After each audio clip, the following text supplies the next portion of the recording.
हरिओम। इससे पहले की कुछ वीडियो में हमने विस्तार से चर्चा की थी हृदय रेखा के बारे में, यानी कि हमने हार्ट लाइन के बारे में विभिन्न विषयों पर विस्तार से चर्चा की थी।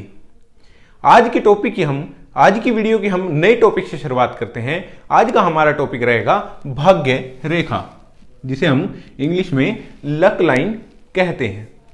यह बहुत ही एक चर्चित विषय रहता है कि व्यक्ति का भाग्य किस तरह का रहेगा, व्यक्ति धन अर्जन किस प्रकार से करेगा, और उस व्यक्ति की सफलताएं हम इसी रेखा के द्वारा देख सकते हैं, यानी कि उसके पूरे भाग्य का विवरण एक भाग्य रेखा के द्वारा किया जाता है। तो सबसे पहले तो जान लेते हैं हमारी भाग्य रेखा कहां से और किस स्थिति में दिखाई पड़ती है।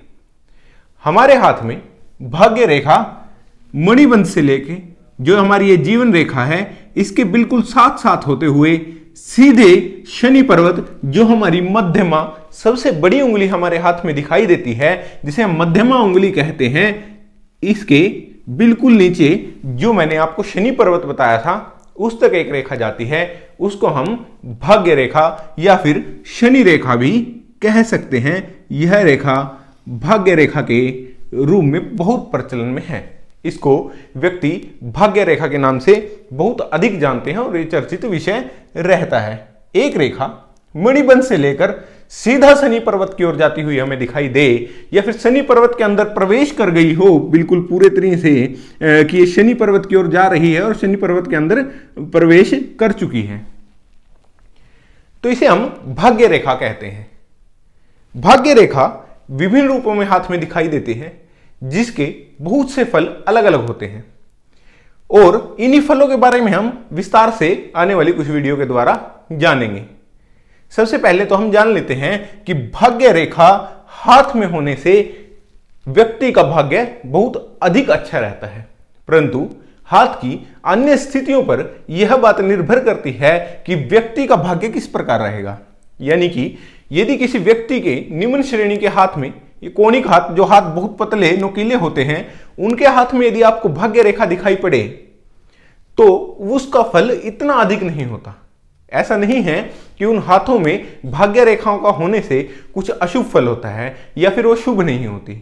निश्चित रूप से वो शुभ होती है, परंतु जितना कि चमसाकार और वर्गाकार हाथ, मैंने आपको हाथों के रूपों के बारे में पहले विस्तार से बता चुका हूं, उसी में देखना होगा कि व्यक्ति का हाथ यदि चमसाकार है, यदि व्यक्ति का हाथ वर्गाकार है, तो यह भाग्य रेखा बहुत अधिक काम करती है, यानी कि ये सरलता से सभी कार्य को कर लेता है। व्यक्ति जिसके हाथ में भाग्य रेखा दिखाई पड़ती है उसका भाग्य निश्चित रूप से अच्छा होता है। जिसके हाथ में भाग्य रेखा सुस्पष्ट साफ दृष्टिकोण से देखी जा सके, एकदम साफ और स्पष्ट यह रेखा हमें दिखाई दे तो एक व्यक्ति के हाथ में यदि उसका निम्न श्रेणी का हाथ है, नीचे तबके के जो हाथ होते हैं, जो बहुत नुकीला हाथ होता है, तो ऐसी श्रेणी के व्यक्ति के हाथ में भाग्य रेखा होने पर बहुत अधिक फल नहीं होते, क्योंकि नदी हमेशा अच्छे स्थान पर बहती है, शुभ स्थानों पर बहती है, और यदि मरुस्थल में किसी नदी के निशान दिखाई पड़े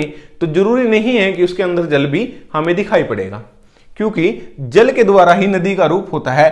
पहली बात, हमारा हाथ स्थान है जहां पर उस धरा को, उस भाग्य को बहना है जो हमारे हाथ में दिखाई दे रहा है। यदि वो स्थान बहुत अधिक अच्छा नहीं है तो नदी का प्रवाह भी बहुत अधिक अच्छा नहीं रहेगा। मेरे कहने का मतलब है, यदि भूमि अच्छी हो, स्थान अच्छा हो, तो नदी का प्रवाह भी सामान्य रहता है। तो ऐसा ही होता है वर्गाकार और चमसाकार हाथों के साथ। इन्हीं में भाग्य रेखा बहुत शुभ फल देती है, बहुत अधिक फलों को बहुत बढ़ा देती है, यानी कि जितने भी शनि के फल या फिर भाग्य से जुड़े हुए इसके फल होते हैं उसको सबको बढ़ा देती है। अब हम भाग्य रेखा के बारे में विस्तार से बात करते हैं। भाग्य रेखा मणिबंध से होकर शनि पर्वत की ओर जाती है। तो कहा जाता है, हमारे जो प्राचीन शास्त्र हैं, जो हस्तरेखा ज्ञान के, समुद्रिक शास्त्र के जो ज्ञान हैं, हमारे जो हिंदुस्तान यानी कि भारत से जुड़े हुए जो ग्रंथ हैं, वो कहते हैं कि मणिबंध की रेखा यदि यहां से होकर ऊपर की ओर जाती हो, मणिबंध से निकलकर सीधा शनि पर्वत की ओर जाती है, तो ऐसे व्यक्ति के पास पितृ अर्जित, पूर्व अर्जित धन होता है, यानी कि उसके पिताजी काम करते हैं और वही काम उसका बच्चा भी करता है। मान लीजिए एक व्यक्ति के दादाजी ने एक दुकान की, उसी के चलते चलते दूसरे व्यक्ति उसके पुत्र हुए, उन्होंने भी उसी दुकान को संभाला, और उनके पौत्र हुए तो उन्होंने भी उसी दुकान को संभाला। तो ये पितरार्जित कर्म लगा लीजिए, वर्क लगा लीजिए व्यक्ति का, और उसका धन ऐसे व्यक्ति को मिलता है और वह स्वयं भी कार्य करता है। परंतु यदि यह रेखा पूरे मणिबंध तक नीचे तक ना गई हो, कुछ ऊपर से आकर शुरू हो रही हो, यानी कि अब रेखा का कुछ ऊपर से आरंभ हो रहा है, मणिबंध पर यह रेखा दिखाई नहीं दे रही और यहां से यहां तक जा रही है, तो अभी भी यह भाग्य रेखा ही है। तो ऐसे समय व्यक्ति अपने कार्य को स्वयं बनाता है, ऐसे व्यक्ति अपने स्वयं निर्णय से धन अर्जित करता है, ऐसा व्यक्ति अपना काम के प्रति अपना निर्णय स्वयं लेता है। ऐसे व्यक्तियों के पास पिता अर्जित धन या फिर दादा के द्वारा दिया गया धन कम होता है, उसकी अपेक्षा अधिक अपने श्रम स्वयं कार्य करने से ऐसे लोग अधिक धन कमाते हैं। स्वयं की नवीन सोच के द्वारा ये लोग धन कमाते हैं। यदि यह भाग्य रेखा जीवन रेखा से उठी हुई दिखाई पड़े, यानी कि जीवन रेखा से निकलकर शनि पर्वत की ओर जाती हुई हमें यह रेखा दिखाई दे रही है।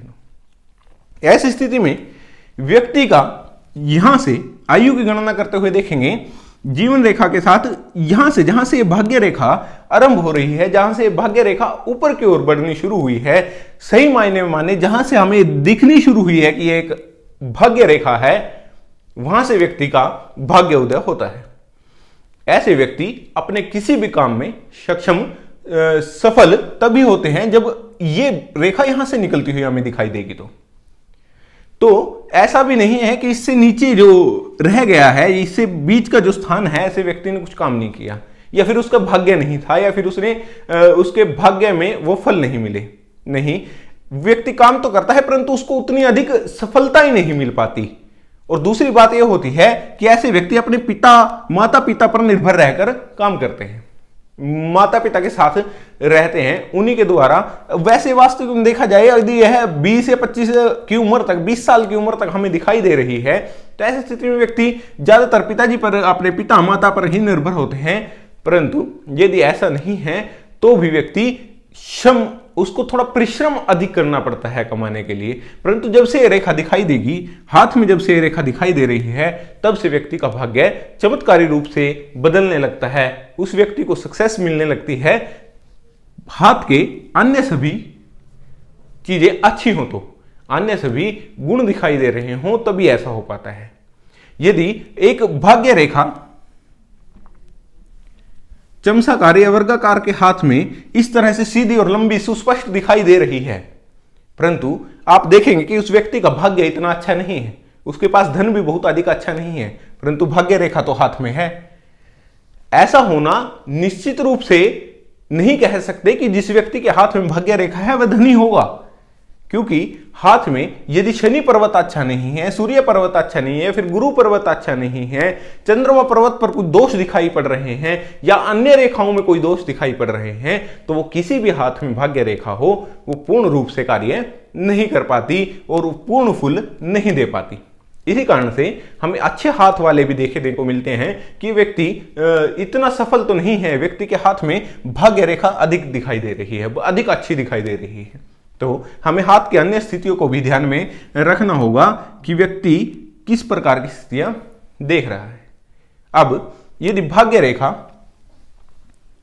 चंद्रमा पर्वत से निकलती हुई दिखाई दे, तो व्यक्ति की भाग्य रेखा मणिबंध रेखा से ना होकर चंद्रमा पर्वत से निकलकर एक रेखा शनि पर्वत की ओर चली गई है। जितनी भी रेखा नीचे से ऊपर शनि पर्वत की ओर जाती हुई आपको दिखाई देंगी, उसे हम भाग्य रेखा कहते हैं। इसी कारण से चंद्रमा पर्वत से निकलकर इसमें शनि पर्वत में गई है, तो इसे हम शनि यानी कि भाग्य रेखा ही कहेंगे।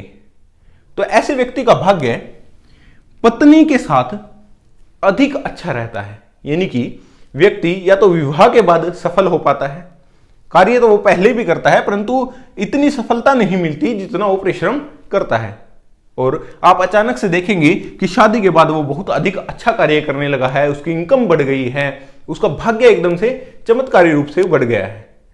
तो ऐसा भी हो सकता है कि व्यक्ति की शादी एक लगी यानी कि जॉब करती हुई लड़की के साथ हो जाए, या फिर लड़की शादी होने के बाद उसकी जॉब लग जाए, या वो नौकरी पर काम करने लगे, या उनका अपना बिजनेस कोई सेटअप हो जाए और वो बिजनेस आगे बढ़ने लगे। या फिर ऐसा भी हो सकता है कि पति भी कमाता है और पत्नी भी कमाती है। अब दो इनकम हो जाती है व्यक्ति की, तो व्यक्ति सरलता से आगे बढ़ पाता है। तो ऐसा भी होता है, जिन व्यक्तियों के हाथ में चंद्रमा पर्वत से आपको निकलती हुई दिखाई देगी, तो ऐसे व्यक्ति के साथ उसकी धर्म पत्नी, उसकी पत्नी उसका कार्य में साथ देने वाली होती है, उसको सदा साथ लेकर चलने वाली होती है, और उनके कार्य मिल बांट कर हो जाते हैं, सरलता से हो जाते हैं, मिल बांट कर होते हुए हमें दिखाई पड़ते हैं। इसलिए उसको भाग्य, हम कहते हैं कि व्यक्ति का शादी होने के बाद भाग्य बदल गया है। निश्चित रूप से ऐसा होता है जिन व्यक्तियों की रेखा चंद्रमा पर्वत से निकलकर शनि पर्वत की ओर हमें जाती हुई दिखाई देती है।